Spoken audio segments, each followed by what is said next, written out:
Mahkamah Konstitusi kemarin telah menggelar sidang perdana perselisihan hasil pemilu yang diajukan kubu Prabowo Hatta. Dalam sidang kemarin, Majelis Hakim meminta tim Prabowo Hatta memperbaiki berkas permohonan hingga batas waktu siang ini.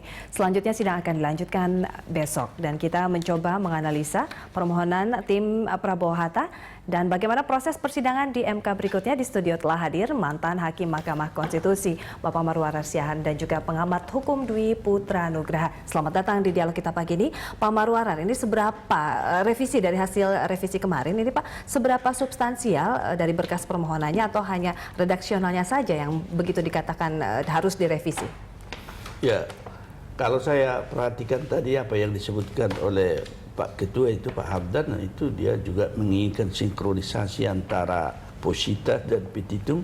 Itu sebenarnya sangat substantif itu, karena persyaratan dari suatu permohonan itu harus ada uraian yang jelas antara posita, yaitu bagaimana si peristiwa, data-data dasarnya yang diuraikan di dalam bagian pokok permohonan itu, dan kemudian berdasarkan itu secara sinkron atau secara serasi yang mendukung ada permohonan, ada petitum yang disebutkan tuntutannya apa sih. Jadi nggak bisa misalnya diuraikan A tapi yang lain yang diminta. Ya. Jadi ini kalau saya melihat itu sangat substantif itu. Di samping tadi ada juga bahwa memang harus dilakukan perbaikan-perbaikan redaksional, maupun yang mungkin juga ada kemarin kalimat yang saya ingat, kalimat-kalimat bersayap. Ya. Itu kan tentu merupakan suatu ungkapan-ungkapan yang bisa bermakna ganda atau multitafsir, sehingga itu bisa menimbulkan sesuatu hal yang tidak jelas. Nah, ini saya kira cukup perbaikan yang disebutkan itu, dan itu sebenarnya indikator juga bahwa permohonan itu kurang siap itu kan.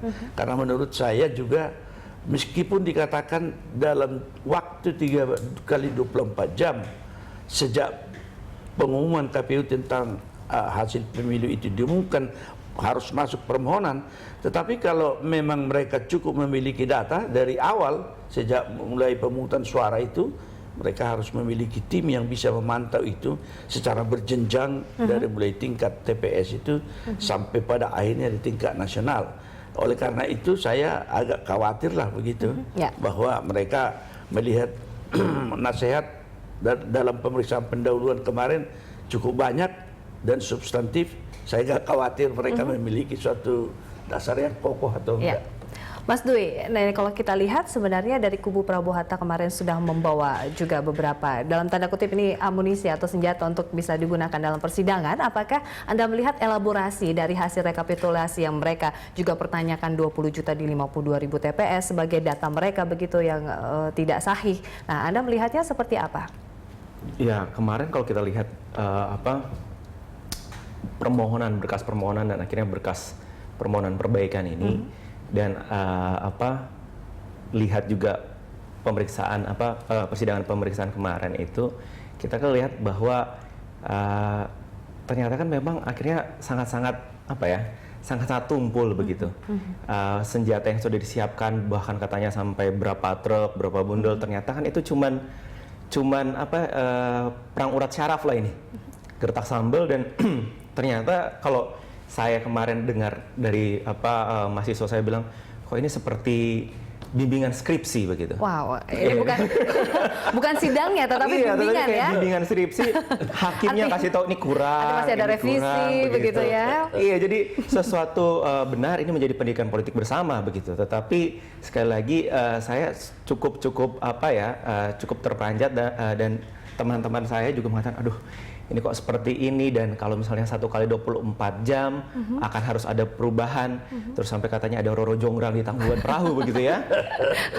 Ini kan sesuatu yang lucu sebenarnya, sesuatu yang aneh. Tapi visible-kah waktunya ketika 1 kali 24 jam dengan revisi-revisi yang harus dibuat begitu? Kalau logikanya begini, kalau saya melihat, kalau sidangnya adalah PUU, pengujian undang-undang SKLN, itu sebenarnya wajar misalnya pemeriksaan pendahuluan ini ada perubahan-perubahan dan itu ya.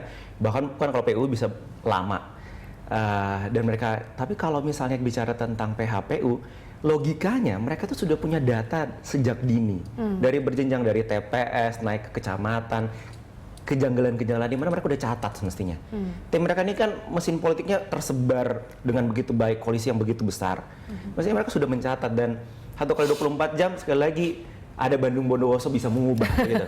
Di badan itu. Kita harapkan nih kerja kerasnya ya 1 kali 24 jam. Iya. Pak Marwara kita lihat dari dinamika sidang kemarin, betulkah bahwa tadi dikatakan Mas Dwi bahwa ini seperti bimbingan skripsi, ketidaksiapan itu terlihat jelas di sana? Oh iya, saya kira itulah sebenarnya kalau bagi saya itu indikator bahwa memang mereka tidak siap betul. Karena kalau memang dengan yang disebutkan Pak Dwi tadi, koalisinya demikian besar, tentu tim di bawah itu yang menentukan sekali sebenarnya di tingkat bawah, yaitu di TPS itu merupakan dasar daripada perhitungan semua. Mereka itu kalau benar-benar siap, ya itu sudah bisa menyajikan secara jelas angka itu. Dan kalau itu siap, tentu saja jangka waktu 1 kali 24 jam, saya kira mereka akan berhasil. Tapi kalau tidak, tetap juga akan jadi seperti Akankah itu. berimbas Pak pada persidangan besok? Ini dikarenakan dari gugatan pemohon saja sudah tidak terlalu signifikan, atau mungkin banyak revisi di sana-sini, seperti itu Pak? Oh ya, saya kira pastilah implikasinya itu akan besar nanti, dan hakim bisa melihat dengan secara dengan mudah dia melihat bahwa memang dia tidak memiliki landasan yang kokoh begitu. Kalau dari perbaikan saja mereka tidak mampu. Tetapi kemarin lawyernya pasangan nomor 1 mengatakan sudah siap. Di Metro dia mengatakan, oh ini sudah siap, sudah jelas betul ini. Tapi saya kira memang itu tidak akan mudah lah. Ya. Kita tunggu saja bagaimana besok pagi. Ya. Gitu. Mas Dwi, ini apa eksesnya dari perubahan atau berkas permohonan ini direvisi begitu, terkait dari pihak KPU juga mempersiapkan apa senjata yang untuk digunakan besok nanti, sanggahan-sanggahan dan data penyanggah lainnya? Ya, kalau misalnya kita bilang apa sih dampaknya perubahan itu ya, perubahan permohonan ini, kan banyak jurisprudensi mengatakan sebenarnya diizinkan memang begitu, dan dalam sidang MK hal itu memang dimungkinkan, diizinkan.